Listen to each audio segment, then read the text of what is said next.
Hello students, आज के इस लेक्चर में हम लोग डिस्कस करने वाले हैं डेटाबेस मैनेजमेंट सिस्टम के एमसीक्यू बेस्ड आपके इम्पोर्टेंट क्वेश्चंस। तो इन क्वेश्चंस का ये आपका पहला पार्ट है और database management system diploma 4th semester का आपका सब्जेक्ट है।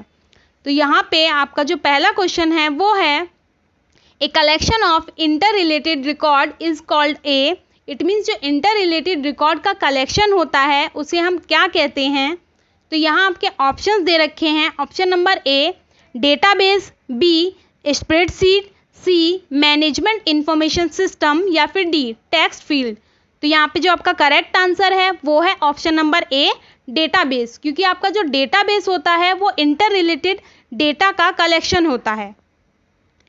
क्वेश्चन नंबर 2 है the method of file organisation in which data record in a file are arranged in a specified order according to key field is known as the।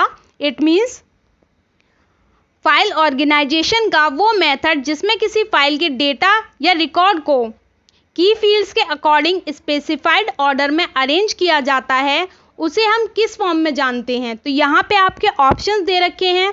A sequential access method, b para determined method, c direct access method. तो यहाँ पे जो आपका correct answer है वो है sequential access method.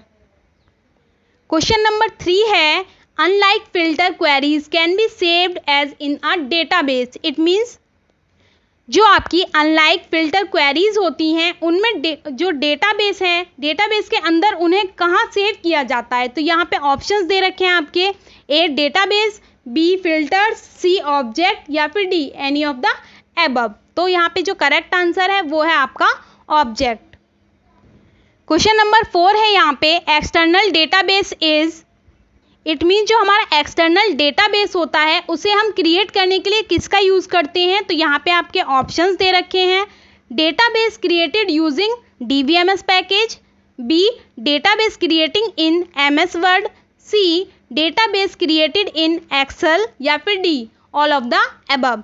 तो यहाँ पे जो करेक्ट आंसर है आपका वो है database created using DBMS package. तो इस तरीके से एक्सटर्नल डेटाबेस को हम क्रिएट करने के लिए DBMS पैकेज का यूज़।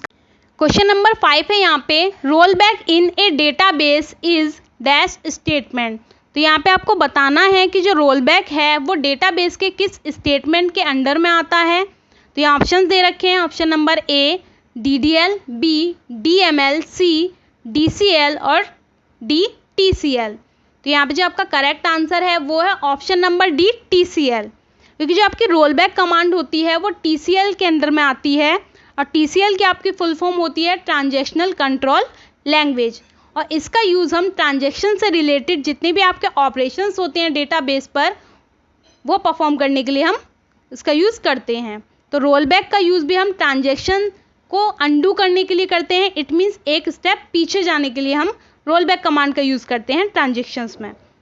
क्वेश्चन नंबर 6 है यहाँ पे आपका report generators are use to. It means report generators का यूज़ हम क्यों करते हैं। तो यहाँ ऑप्शन दे रखे हैं। Option number A store data input by a user, B retrieve information from file, C answer queries या फिर D both B and C. तो यहाँ पे आपका जो करेक्ट आंसर है वो है option number D both B and C.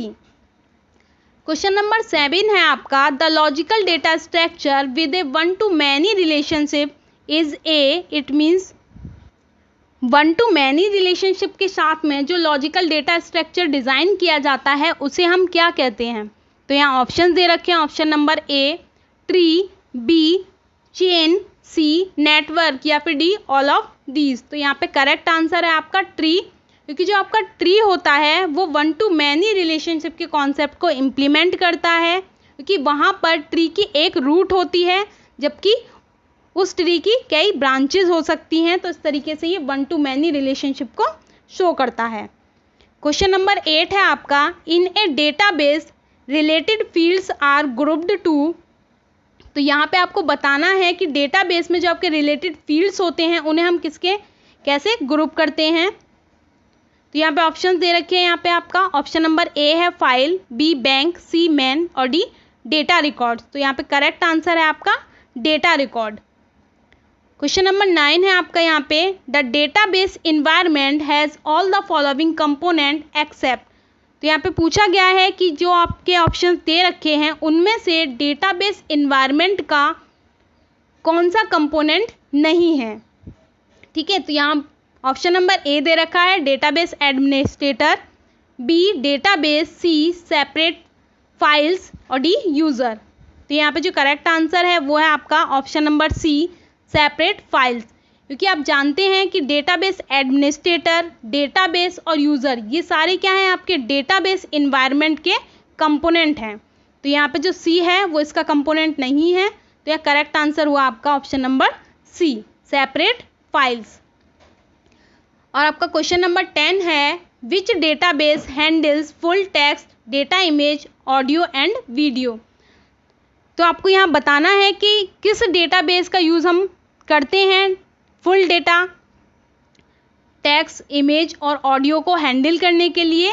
तो यहाँ पे ऑप्शंस दे रखे हैं, a multimedia database, b video on demand database, c graphics database या फिर डी ट्रांजैक्शनल डेटाबेस। तो यहाँ पे जो आपका करेक्ट आंसर है वो है ऑप्शन नंबर ए मल्टीमीडिया डेटाबेस, क्योंकि आप लोग जानते हैं जो आपका इमेज है, ऑडियो है और वीडियो है वो मल्टीमीडिया के अंडर में आता है। तो यहाँ पे इसलिए यहाँ पे हम मल्टीमीडिया डेटाबेस का यूज़ करते हैं।